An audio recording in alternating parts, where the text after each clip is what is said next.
My whole, say, MO is about being yourself. And that sounds really simple, right? I'm me. I'm going to be myself, regardless of what goes on. But a lot of people don't understand that it's difficult to just be who you are without thinking, oh, what are they going to say about me? Can I really be who God has called me to be in front of my mom, my sister, my pastor, my friend? Would they think I'm weird? And I think that was my problem. I thought people would think that I was strange if I really did the things that God called me to do. So one day, I was sitting in my room, I'm like, God, what do you want me to do? Who am I? And I realized that I would write a lot of my thoughts. I spend a lot of time in my head. I don't really interact with people as much. I know I seem like a social butterfly. I probably seem like I'm, really social. And I am on the internet most of the time. But I spent a lot of time with myself, in my own thoughts, in my own head, and I wrote a lot of my thoughts down. And I realized one day, reading some of the old writings that I, wrote in the past, that something that I was reading out of my trunk where I placed a lot of my things were really familiar to me. And I was like, well, God, I've seen this somewhere before. Where have I seen this before? So I started searching, and I went in my little trunk, and I started looking, and I found an old folder. And these two things were the exact same, verbatim. It wasn't a couple of sentences.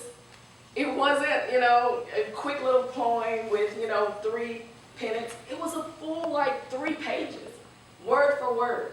So I knew that was something that God had put in me to do for His glory. And I had kind of put it to the side because I was like, who am I? Who am I to write a book? Who's going to read it? People don't even really like me that much. Or do I really like people? So how will they buy into me? So I had this whole dialogue of, well, who am I to do what God has called me to do? And I think a lot of us do that. I think we live in a place of what I call expectation. You're expected as a woman to cook, clean, and take care of your husband's children, raise them. As a black woman, we're expected to be sassy, tough, and in control. And sometimes you're just mild-mannered. You don't want to fight everybody. You don't want to sass mouth and go off all the time. That's just not you. But in certain situations, you feel forced to walk that line of expectation. Some of us want to go to college after you graduate high school, but some of us really didn't want to go. But we went because that was the next logical, expected step for us to take. When all the while God is calling, pulling, tugging on us to do something different. We want to do it. I know a lot of you ladies are probably in here because, God, I know there's more. Yeah. I know I want to walk in it, but I don't feel empowered to do it. Yeah. What are people going to say? Can I really walk past the fear that I feel when I step out to do what it is that you call me to do? And I see there's a lot of different age groups in here. And some of you might think, that time is gone. I'm not going to do it because it's over with. I'm past 20, I'm not young anymore. And what God put in me a long time ago, that's just, I can't do it now. You might live to be 70, 80, 90 years old. That's another 40, 50, 60 years to do what God has called you to do. And He can redeem time. Because I say, what God has called you to do, it really ain't about you. It's about somebody else.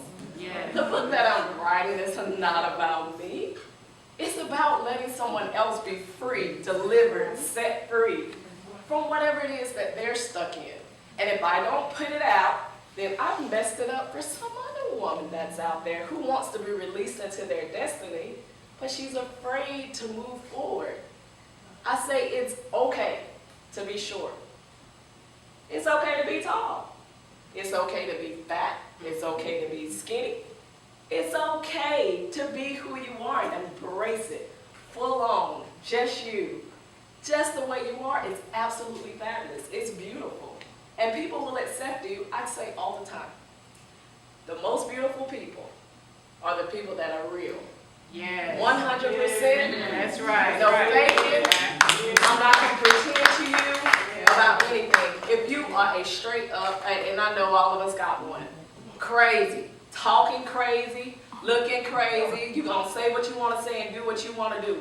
You might not like it, but you respect it. Because you know what you're going to get when you come and, come talk to me. Yeah. You be like, look, I ain't no fool. I know she going to act up, but that's her. I'm going to accept it. That's my sister. I'm going to embrace it. But if she that way one day, and the next day you come and you're going to deal with it, and she's smiling and happy, and you be like, go to give her a hug, and she going off on you, be like, look, hold up. You weren't like that yesterday. That ain't cool. Right?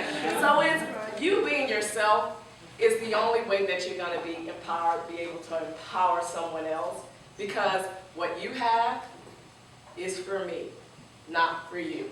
I taught the last seminar about my birthday, or it was a church service or something. It was my birthday, and I don't celebrate my birthday that often. I mean, it's my birthday, I know, I understand, but it's like not that big of a deal to me, right? So I was laying in my bed, I slept in late or whatever.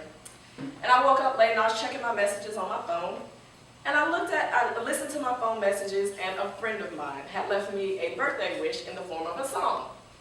And she sung happy birthday to me, and I won't repeat it because I'm not a singer, I know my lane, I know who I am, right? And she sung happy birthday to me, and it made me sit up out of my seat. I was like, oh my God.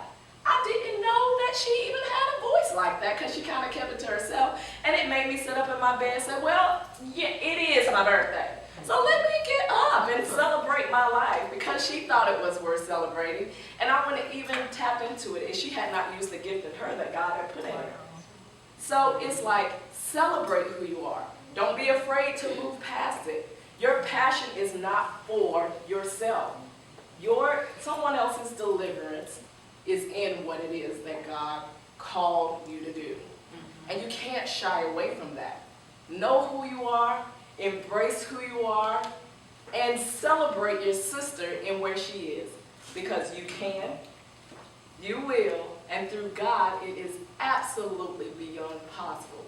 Live your passion, that thing that's on the end. And if you don't know what it is, this is one where, like I said, when I was reading, the notes that I had before, God, Holy Spirit will bring it to your remembrance. He will show you that, and a lot of us know that thing on the inside of us that you're always drawn to.